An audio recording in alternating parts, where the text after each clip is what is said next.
Crank up the volume and get ready for real-world bird hunting by listening to the Wingmen podcast by Eastman's. Now your host, Todd Helms. Hey guys, Todd Helms here with another episode of the Wingmen podcast. I'm your host, and I'm here to bring you a topic today that's near and dear to my heart, and I think it is to a lot of bird hunters, whether you're talking upland birds, whether you're talking waterfowl hunters. We all have one thing in common, and it's our dogs. Our dogs are a huge part of not only what we enjoy the most about being in the fields and the marshes, on the rivers and the lakes and in the woods. The dogs make it. They really do. I don't know a single dog owner out there who would say that their hunts are complete when their dog's not there. I know for me, if I can't take my dog, the hunt's not quite the same. There's some hunts that your dog shouldn't go on for safety reasons. There's no doubt about that. But you got to use your head as a dog owner and a hunter and know that, you know what, this isn't one for the dog. A lot of times I will go on field goose hunts where most of the pickup can be done just fine without a dog, and it's one more thing to hide in the field, and my dog will still be there, but he might be in the truck waiting to mop up some cripples or whatever. And that's not always the case. Most of the time he's right there with me, but there are times when you got to know when to use the dog and when not to use the dog. But for the most part, dogs make wing shooting all that much more enjoyable, and they're part of it that is 24/7, 365. You know, seasons come and go, seasons open, seasons close, migrations happen or they don't, and flights of birds show up or they don't show up, and weather can cooperate, doesn't cooperate. But at the end of the day, your dog is the constant. Your dog is always there until that day when they're not. And I'd like to share with you a story today about the first lab that I trained myself back in my Michigan days when I was fresh out of college. It was in my early 20s. Didn't know what I was doing with a dog, just knew that I wanted one, and I picked up a backyard black lab. She was just a little squirt when I got her, and I'm going to tell you today about the story of Josie, a lab's tale. I buried Josie today, and with her, a large part of myself. It had only been 3 short years since the day in August that she picked me to be her best friend. From the start, she was a special lab.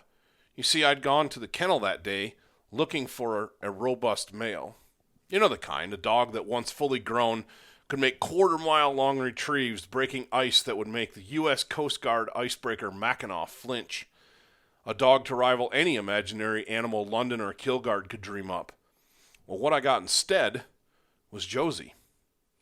After quite some time deliberating over my prospects, this little bundle of black joy and enthusiasm persistently tugged at my shoelaces and looked into my eyes as if to say, "Pick me.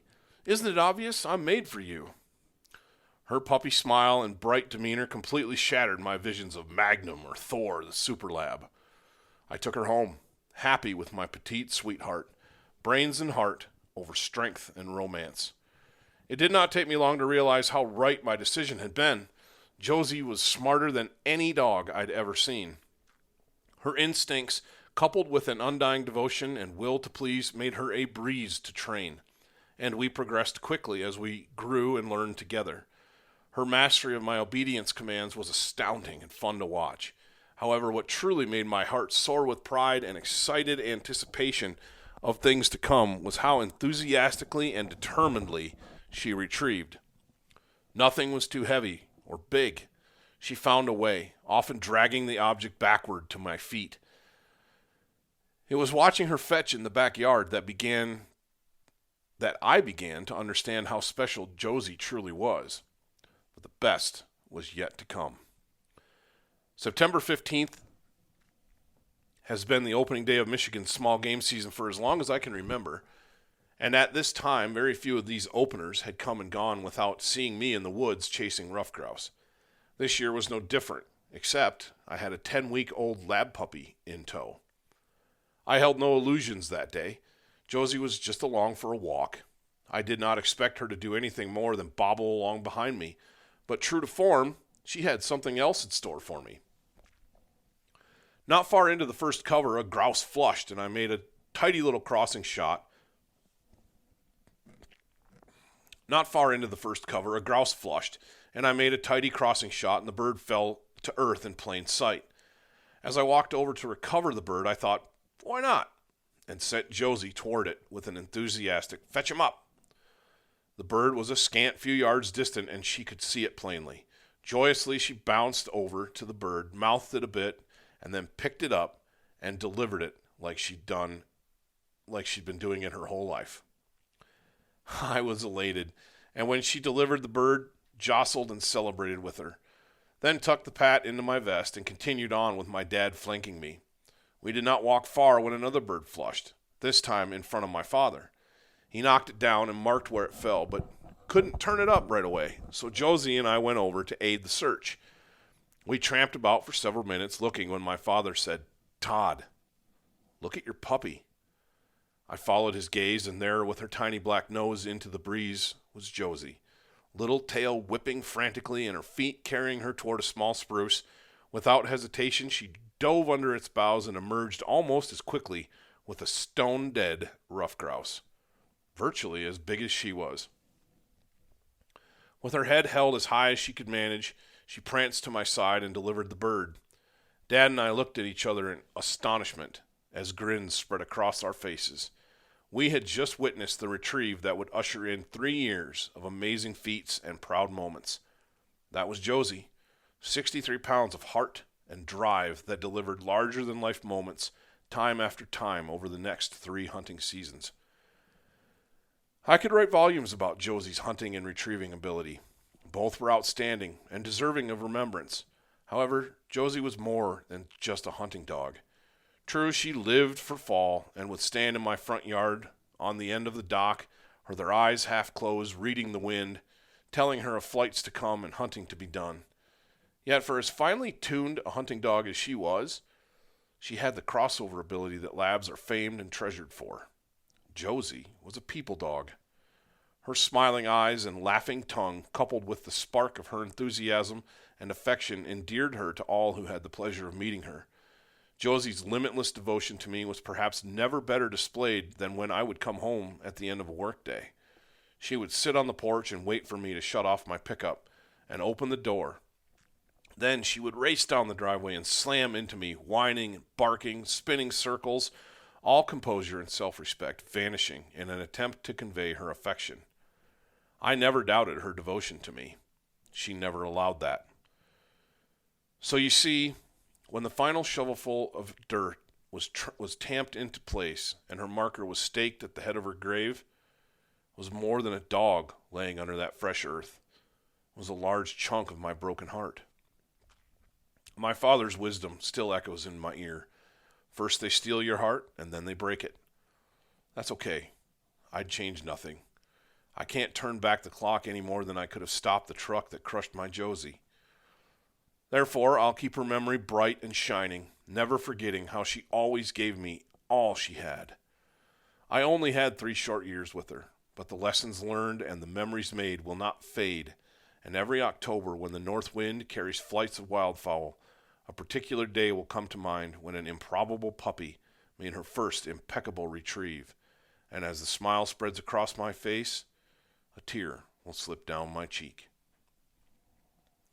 Well, that's the story of Josie.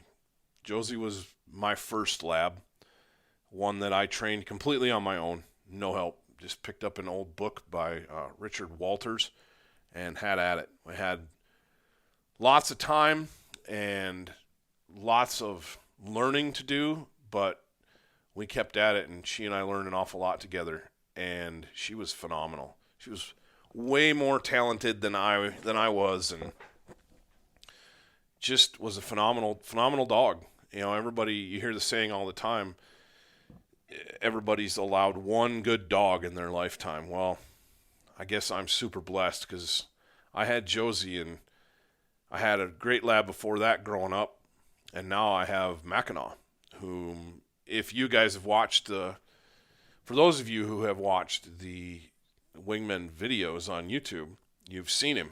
You've seen pictures of him on social media, and this last fall, we filmed it, and it's on Facebook and YouTube, and there's a video of him doing the cliff climb. It's called The Goodest Boy, and it's a retrieve that if you'd have told me about it, I would probably not have believed it until I saw it. I mean, dogs, labs especially, do incredible things. Josie made some amazing retrieves in the 3 years I had her, and Mackinaw has done the same. But this retrieve in particular, there was a bunch of us out last year hunting geese late in the season. It was a really warm day, and we had, being dads, we decided that the weather's going to be nice. Let's take our kids. So we had 3 little girls in the blind, and we had a first-year hunter named Hunter as well, a young man. And we killed a bunch of geese that morning. It had been really, really good, but we had one flock swing wide, and we knocked down a bird that sailed, and it landed across the river up on top of this big cliff. And I knew I could get Mackinaw to cast. It was a blind retrieve. He had no idea where the bird was. And I knew I could line him out. He takes a line really well and takes hand signals well. So I knew I could get him across the river, but I wasn't sure if I could get him up the cliff. And if you watch the video, you see it's literally a vertical cliff. Most people would not be able to climb it, even on, bear crawling up this thing. And sure enough, I sent him. He took a straight line. He got to the cliff. He worked back and forth, back and forth, back and forth. And I think about that time, some of that bird scent was starting to waft over the edge of the cliff. And he could smell that goose. And he kept working his way higher and higher and higher. And he got to the very last, almost the top. And there was this straight up and down shelf. And he jumped and caught himself with his front feet. And pulled himself like you or I would do a pull-up at the gym. He pulled himself up and onto the top, and very quickly I sent him, he was a little bit right of the bird, and I sent him left with a hand signal. He went left, and then it's his nose doing the work after that, and he nailed it. Found the bird, and then the video shows him very plainly coming back down the hill, and you get a real sense for how steep it really is. And he swam the river and delivered that goose right to my hand. And that's just another example of why we love hunting dogs. Whether it's an English setter who just hammers on point on a grouse or a rooster pheasant, or it's a Drothar that does everything well and is just a joy to hunt with, or it's a lab who's super friendly and sweetheart all the time, but has that on switch, man, and you hit that switch in the field, and it's game on. You take them home, and all they want to do is lay on their bed and snuggle with the kids or play. Dogs, hunting dogs in general, I don't care what the breed is, they are special, and such a huge part of what we do as wing shooters. Like I said, it doesn't matter what your game is, whether it's upland, whether it's waterfowl. Dogs are a part of that. I know guys that even have turkey dogs, especially fall dogs. I had a buddy growing up that his lab, he had a big male lab, and his lab loved to fetch dead turkeys in the springtime. And he always took him along, hid him under a piece of camouflage burlap, and when they'd shoot the bird, the dog would run out and retrieve it. I'm not sure I'd let my dog do that, but that dog was a stud, and he was a big boy. He was over 100 pounds, and he was a tank and loved it. We love dogs, and dogs it's almost like the love of dogs is innate in hunters. If you're a hunter, it's like you gotta love dogs, bird hunters anyway. And I don't know what it stems from. I don't know if it goes back to that fire when the wolf first came in and allowed himself to be domesticated, if you buy that, or if you think that God created hunting dogs, whatever you hold to, there's no doubt that dogs, our hunting dogs, are a big part of who we are and why we enjoy what we enjoy. I know if you told me tomorrow that I wouldn't be able to have a hunting dog, but I could still hunt birds, I don't know. That'd be a tough one. And I know in everyone's life, a point in time comes when you may not be ready for a dog. A point in time comes when you may not be able to have a dog. But I think that once you've had a good one, especially, that drive, that need, that desire to have that dog there with you it just becomes part of who you are. And it's just, nothing is quite the same without one. And I hope when I read that story of Josie that you could feel that you could see how much she meant to me. Again, I bought her, I think I was 21, 22 years old. I was a young man, and I didn't know anything about training a dog. And I got a book, and I dove in, and she was patient with me, and man, she was awesome. And I made mistakes. I make mistakes with every dog I train. I think if someone tells you that they don't make a mistake with a dog, they're lying to your face. And we all do. We all make mistakes. That's life. And it's how you move on and how you handle those mistakes that matter.